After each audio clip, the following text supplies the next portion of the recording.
Hello everybody, Mark from Overlanding Forward, hope you're doing well. This is part 3 of the L322 Overland build series. Part 1 we covered sort of everything, underbody protection, wheels, tyres, lights, winch, all that good stuff. Number 2 covered the rooftop tent, the awning and the roof rack. And in number 3 we're going to cover my 12 volt system. Okay, let's start with the obvious. The L322, the 2010-2012, let's just say has got some very specific 12 volt battery requirements. Strangely enough, and all modern vehicles do this now, even though this one's 15 years old. So when you open the car doors, the car suddenly says, we're going for a ride, and starts firing up all of the ECUs that it needs to see before you hit the button or turn the key. Which means for the type of travel that we do, if we're parked up, something like here, and you continually go into the car, and you open up the car doors, the car thinks, oh great, we're going for a ride. Powers up the ECUs. You close the door, it takes time to for the ECUs to shut down. All of this causes battery drain, which is why some people think that they've got a bad reputation. They don't, you just need to understand the vehicle. Now with that in mind, when I built my 12 volt system, I decided I want to bypass absolutely anything that potentially will touch the 12 volt system on this vehicle. So a lot of people, when building 12 volt systems and putting in house batteries or leisure batteries, as some people call them, is you put one in the back, and there's a fuse board in the back of this vehicle on that side, which allows you to tap into a 12 volt feed. Now the problem you have with the 12 volts that comes out of this vehicle, especially the later one on the CAN bus systems, is that you cannot see 14.4 being fired up to that on a consistent basis. It's just the way that the alternator and the charging systems on these later models work. So very, very quickly, what happens is they work in the space on the CAN bus system is if it needs power, it goes and asks for draw and power. So not all systems need 12 volt to them all the time. And that's generally how these vehicles have been built and how modern vehicles work now. It's one of these just-in-time type processes where the vehicle will say, I need to monitor the suspension, so I have 12 volt into it, just as an example. So with that in mind, the feed on the back of these vehicles, the Discoveries are the same as well, I'm pretty sure they are, is you cannot see a consistent 12 volt feed, and you definitely can't see a 14.4 volt feed consistently for BCDC chargers to work the way you want them to work to get the full power. Right, so I may have lost some of you, bear with me. So the way I've designed my system is it's all built around something called the Egon DC Hub. So let's go through all of the components I have on this vehicle and I'll explain why they're there. So at the back, I have two Renogy 100 amp hour lithium batteries. I started off with one 100 amp hour, I now have two, and they're basically piggybacked on top of each other.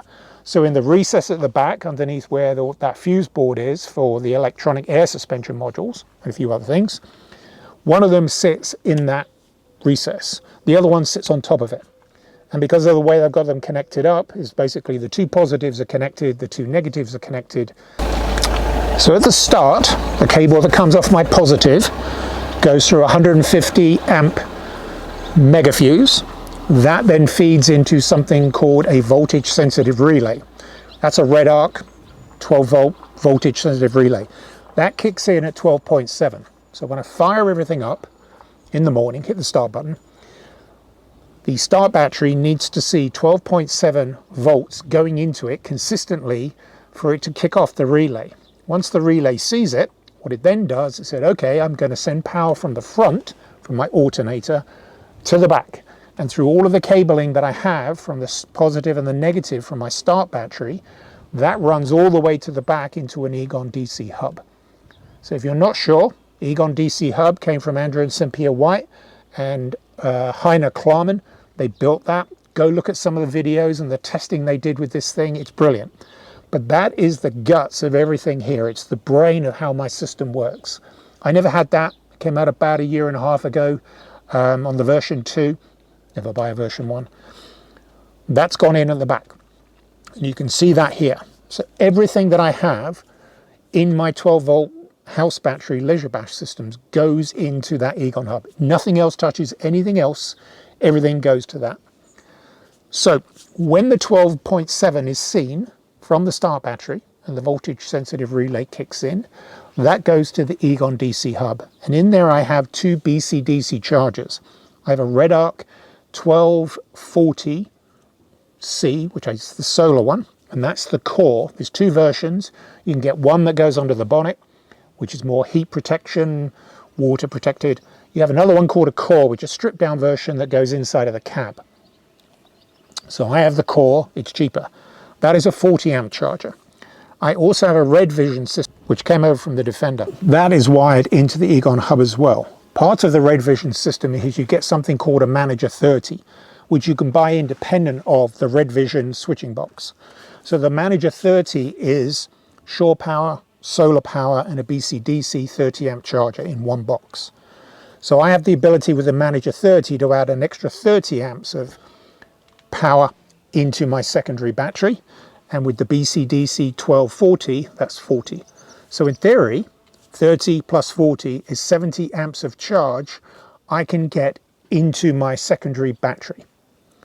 So the 12.7 kicks in and says, yep, I've got power. I can see the alternator, I can see the charge, diverts power back to the DC hub, and the DC hub says, let me wake up the BCDC charger, which it does. So I then begin to see 40 amps of charge go straight into my secondary battery. Once that kicks in, the Manager 30 says, yep, I see 12.7. In fact, they're probably seeing 14. That kicks in and then starts firing up 30. So I have, at any one time, 70 amps going in to charge up my battery bank all through the DC hub. And that's taking care of all of the power distribution through the different cabling. You can see here on a diagram on how all that's built. So that's how I get everything charged to the back using my BCDC. So here's a diagram which I took from the Egon DC Hub manual. And this is what I built my system off. I'll leave it up here so you can see it. And I've highlighted where my different components are. So again, from the start battery, voltage sensitive relay, two BCDC chargers. One is the 1240, the other one is the Manager 30. I have my RedVision switching device also hooked into the Egon DC Hub 2. So all of the main components of this all go through that DC hub. It's all fuse, all the fuses are rated. The kit came with all of the fuses I needed to make sure every single circuit is double protected. And if I do get a blown fuse, you see a red LED that points out there's something wrong within those systems. All of the cabling, front to back, is sheathed. It's all zip tied down. It basically follows the route from down through the vent into the car. There's two grommets underneath, there are two grommets, double skin from where the vents are on the passenger side, and it works its way into the cabin.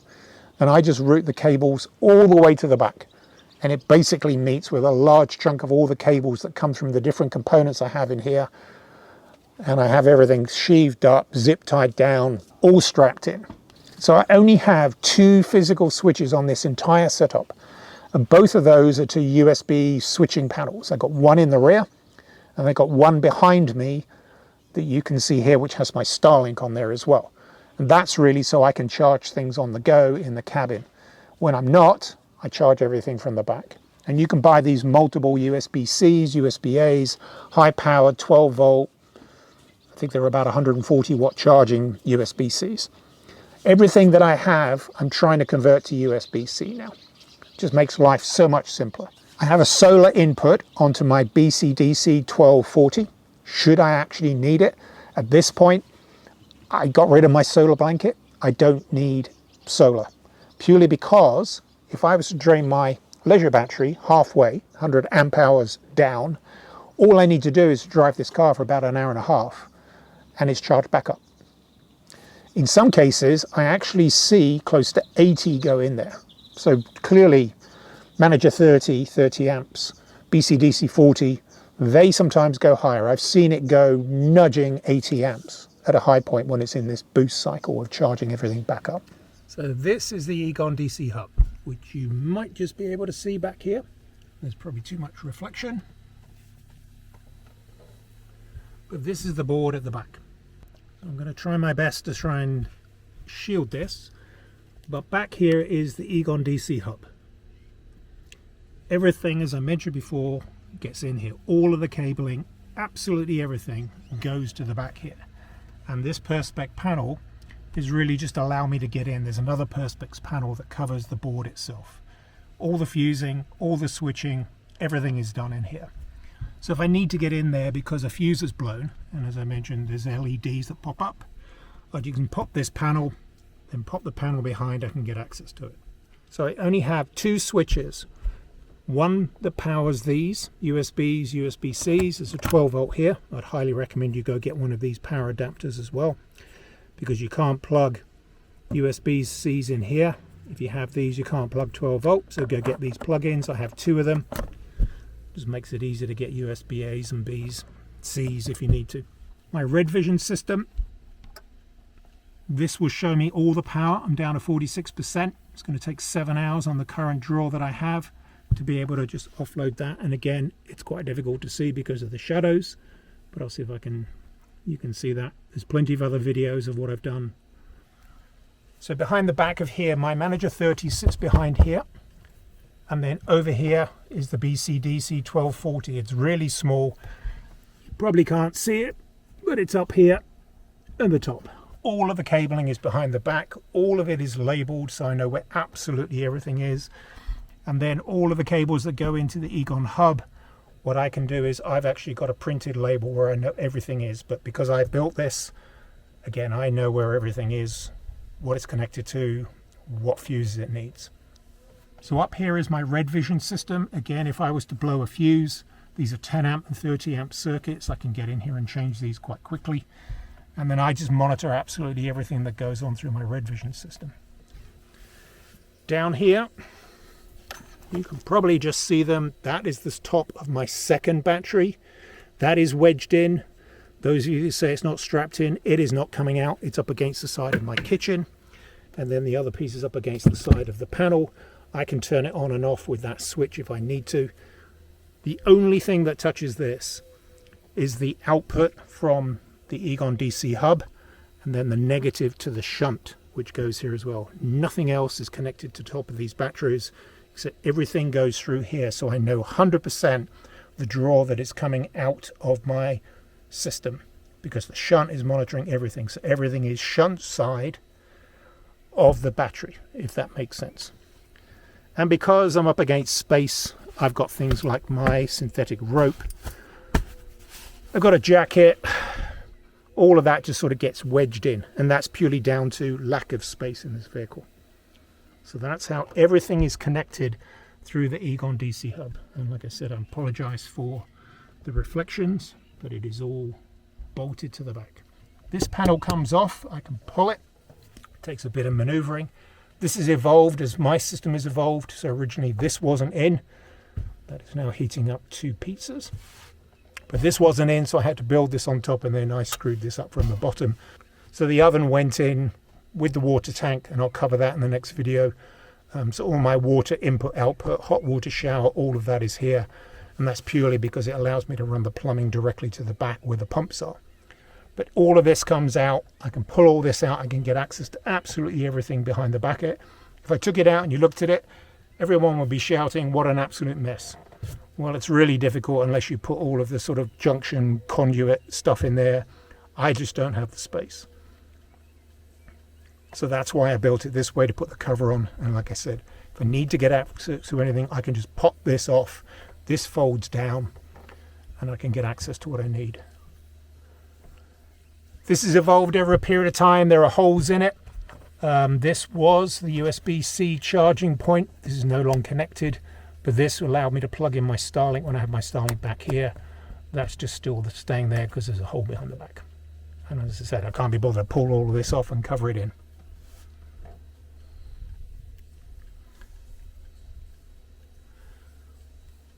Now, everything that has a switch in the accessories, I don't need to put a switch on. Again, it goes to the accessory ports on the Egon DC Hub. So my fridge, You can power it on and off by hitting the button. My oven, 12 volt, turn it on, it's good to go. The compressor is wired into my RedVision system, so I can control it off the app or off one of the monitors that I have. But the physical compressor itself, what actually powers it, goes through the DC hub. So the switch will go through RedVision.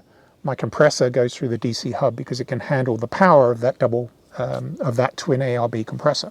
So the lights on the front and the lights on the back all go to my RedVision system. None of it, again, touches anything on the vehicle's 12 volt system.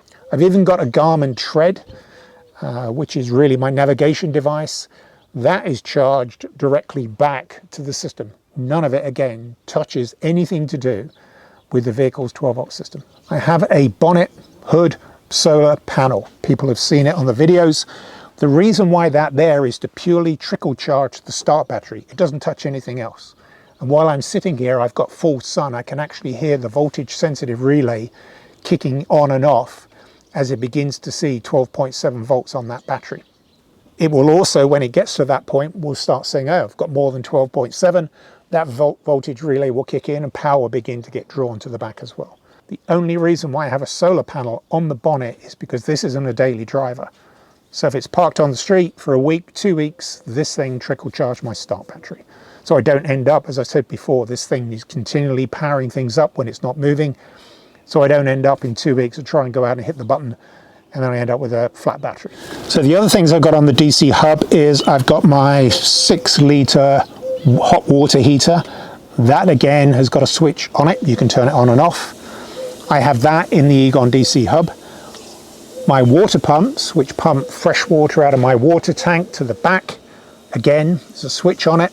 That is wired directly into the Egon DC Hub.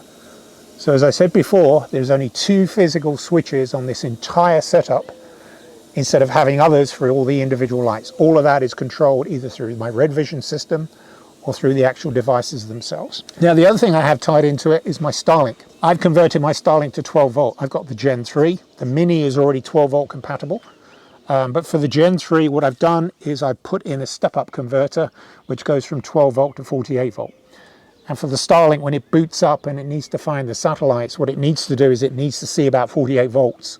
And once it's locked itself in, it drops way, way back to below 20. So instead of having an inverter, which I did have, but I got rid of because I used it twice, I basically tried to convert anything that consumes more than 12 volts and then just buy a step-up transformer converter to be able to take it from 12 volt to whatever voltage. And that's why the Starlink works off of 12 volt as well. It took me about 2.5 years to build all of this out. When I first started, I had just a straight BCDC charger and then the RedVision, and I wasn't planning to get this complex. And as I mentioned before, I've got more and more, it's got more and more complex as my travel needs changed. And as my travel needs changed, I added the components I needed to add. So the Egon DC Hub was not around when I first started this. And as you can see from the back of my vehicle, I had to build a custom fridge slide and everything else to be able to fit everything that I have into my vehicle, because you just can't go and buy this stuff off the shelf for an L322. So all of that frame at the back has evolved as I've evolved, and the rear panel where everything is bolted to is covered off by the panel that I can pull off here. So everything here allows me to get access to all the fuses if I need to get access to something, if something starts blowing for whatever reason. Now the cost of this system, I worked it all out. If you add in the 12 volt relay, the 2 BCDCs, the RedVision and the Egon, we're probably nudging $2,000. And then you start adding in things like my 2 100 amp hour batteries, although I bought both of them on sale. They generally have really good sales at the end of spring into summer. So if you add it all up, probably about $3,000 all in. It is complex, although it is actually very, very simple to install. Once you have all your wiring diagrams sorted out, it's quite easy to follow it. If you're not comfortable with it, don't touch it. If you want to get yourself involved in 12 volt systems and how to design them, how to put in, the only thing I can recommend is use the right cable size and make sure everything has got a fuse on it. But with the DC Hub, and the great thing about the DC Hub is all of that has the fuses already built into the board, and it will show you what fuses you need when you know how much power you can put into each of those components. The Egon DC Hub takes all of the mystery out of doing that. But if you want to go and look at this, the only thing I can recommend is make sure you use the right cabling size, go larger if you have to, and make sure everything has a fuse where it needs to have a fuse. If you follow those 2 steps, double check everything, then you can make all this stuff work like I did. I'm not an electrician, I'm a technician, I'm a software technician. So if I can do it, you can do it. So also under here, I have lights underneath here. That is all connected directly through a switch, which is wired directly into the Egon DC Hub. I've also got a strip light here. Again, this comes off a tent pole. I've just bolted it to the side of the frame. That just goes directly into the DC Hub, so I can just power it on and off. So it's just a simple 12 amp fuse on an accessory port. So while I'm here, the only things that touch on my electrical system, although it's not really there, is the winch. The winch is hardwired through a huge 300 amp hour cutoff switch that goes to the start battery purely because it's the right way to do it. And the lithium batteries are probably not the right battery to be able to power a winch. And I need the car on anyway to be able to run the winch. So that's why I've gone there. The lights that are on the front, the 2 big 9-inch ARB intensities, they're hooked into the vehicle system purely because they need to be running when you click on your high beam. And then the 2 on the winch tray, they're plugged into the fog lights anyway on the front. So those pieces on the front do touch that factory system, but there's really, really small amount that actually touches it. So if you want any advice on how to set these up, where you get these products from, yep, they all came from Australia, but the way I look at it is, if it's good enough for the Aussies and the type of travel that they do and the terrain they cover, it's going to be good enough for me. Now you can get Victron. There are other makes of BCDC chargers, all that stuff. Victron is readily accessible in Europe. A lot of that has gone to Australia, been tried and tested, but I'd highly recommend either Victron or Redarc. If you start going down cheap Chinese, low-cost BCDC chargers, you may end up regretting it. Personally, I wouldn't trust it, especially when you're dealing with vehicle electrics. So the last thing is I've got these LEDs that I put into the lower panel on the dash, and they're really there for me to make sure I can just visually see everything is working. As I said, it's a relatively complex system, but it's fairly simplistic in its design. So the way that it works is both the Manager 30, the BCDC, and the voltage sensitive relay all have triggers, and they're really meant that you can put LEDs on them. Well, they're there, so that's what I did. There are 4 stages of these lights. There's a red, there's a yellow, there's another yellow, and there's a green. The red one will come on very, very quickly and show me that I've got 12.7 volts going to my start battery, which means the alternator is charging it. Very quickly after that, I will see a yellow light go on, which says, yep, I'm ready to send power to the back. The second amber light is the Manager 30 firing up and saying it's got 12.7 volts or 14 volts. I need to start charging. And then the green one is for the BCDC 1240 that says, yep, I'm going to. So when all those 4 lights on, and they come on quite rapidly, I know everything is working from front to back. Now they happen really, really quickly, so you don't end up seeing, you know, the red one, the amber and the green. So within 2 seconds, everything generally goes. Sometimes what I see is when I start everything up, especially when it's cold, and you begin to see other draw come on, the red one and the amber, which is the voltage sensitive relay, will come on, but it will sit there and it will wait.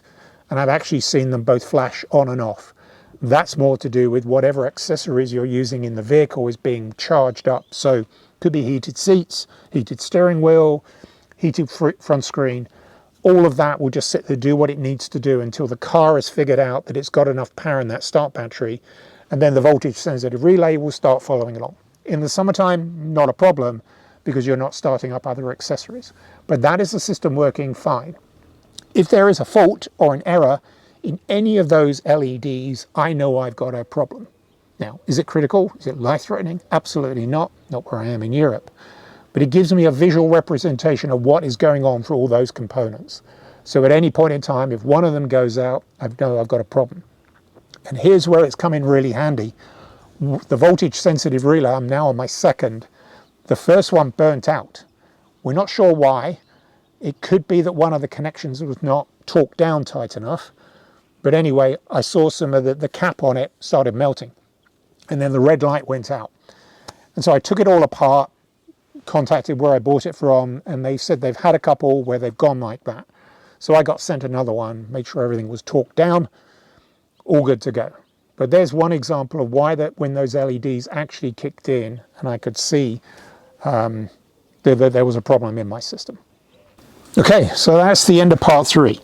It's a fairly complex system, but is actually quite simplistic in the way that I designed it. It's meant to be modular. I can switch things in and out as I need it. It has all the power that I need, and it has nothing that I don't. So for instance, I don't need a 1,000-watt inverter. I don't need solar panels, because driving this thing for an hour, hour and a half, potentially 2 hours, I can put all of the drain that's come overnight from running this car. So I chose to go down the BCDC route instead of putting solar panels. And the reason why is I can probably deplete, when I've got my Starlink on, if I remember to turn it off at night when I don't need it, all the other bits and pieces on here, I can probably use up 25% of that 200 amp hour battery bank. Sometimes it goes longer. If I forget to turn my Starlink off, which I've got a habit of doing, falling asleep and forgetting about it, that will keep running all night. I don't need it, I should turn it off. So generally I will not get below maybe 50%. I've got a cutoff on here that when it gets down to 10%, it will just shut everything down, which I can control. So if I'm just doing day stops, within a couple of hours of driving, that battery bank is charged fully. So I don't need to worry about it. I can rock up somewhere else. I don't need to worry about shore power. I don't need to worry about having a solar blanket or a solar panel on my roof. Everything is taken care of by using BCDC chargers. I've got a 210 amp alternator. So I have more than enough power that's been generated from the car through the alternator to be able to charge all this up. Some of the models before this have got, I think it's like 160 or 180. So it may not have enough power to keep everything topped up. So just bear that in mind when you start looking at things like that. What is the output of your alternator? Because you might need to go and see if you can upgrade it. That some of the alternators might not be able to keep the charge of what you need to do to be able to put them through the BCDC chargers to charge everything back. My system is probably on the extreme end, but my system is built to support what I need. So again, don't need to be running coffee makers, don't need to be running hair dryers, any of that stuff that consumes huge amounts of power. Now the Manager 30, the great thing about the Manager 30 is you can put solar through it, you can do onshore power, and then you can also take it as a BCDC. So I've got an onshore power plug in the back here that if I want to rock up and I want to plug it in, I can. So instead of worrying about the vehicle charging everything up, I can just plug it in. But I do take electrical plugs with me that I can go into campsites and plug in. That's more to charge sort of things like drone batteries, GoPro batteries. Instead of taking the power off this, when you have onshore power, it's just easier to do. So I don't touch any of that unless I absolutely have to. Here's where all this came in really handy. A once in a lifetime. Well, I'm not sure about that. But so far, a once in a lifetime. When Portugal and Spain lost all its power about 2 weeks ago, I rocked up to a campsite. There was no running water, there was no power, pretty much it was dead. We were back to the Stone Age. Guess what? This thing had 200 amp hours of lithium. I had hot water, running water, I had everything that I needed all built into my system. And I kept like that for 2 days, although the power came up probably within about 12 hours. Even so, I was the only one on that campsite that had running water, that could have a shower, that had hot water and had internet, because I could plug my Starlink in. And I had 3 people offer me 20 euros each to tap into my Starlink because they had no mobile service. Now you'll be pleased to know that I didn't charge them for it. I allowed them to go and use it. But they were standing around using my Starlink. I was the only one that had internet on that entire campsite. In fact, I was the only one that had internet in that entire town. All because I have a really good solid fail-safe 12-volt system. Now that's a once in a lifetime situation. Will it happen again? Well, We'll see how unreliable renewable power is in large major conurbations. But it happened, and I was prepared, and my 12-volt system was robust enough to be able to keep me ticking over for as long as I needed. Okay, there you go. There's the 12-volt system. Not as complicated as the diagram shows you. If you want to take a screenshot of the diagram, I'll put it back up for here. I'll leave it here for about 2 or 3 seconds, stop the video, take a screenshot of it.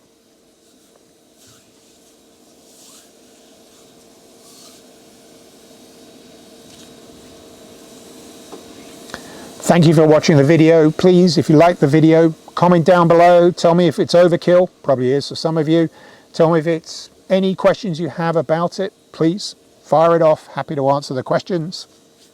Go over to overlanding4wd.co.uk. It's a whole raft of freebie stuff in there. I'll put a link in the description so you can go and look at those. I will start putting a 12-volt checklist. That diagram will be up there as well if you want to go download it and look at it. I'd highly recommend you go and do some research on the Egon DC Hub, especially if you're building a complex 12-volt system for either your 4-wheel drive, your van life build, your overlanding camper, whatever it is. It's a brilliant, brilliant product, and I'd highly recommend it. It takes all of the complexity out of building out these systems. Okay, that's enough. Thank you very much. Part 4, which is the kitchen sink. Literally, I have a kitchen sink on here, and I'm going to cover everything else that I've not covered already, which would be my kitchen, my fridge, my oven, all of the other bits and pieces that have been bolted into this car. We'll cover those in part 4. Thank you very much. See you on the next one.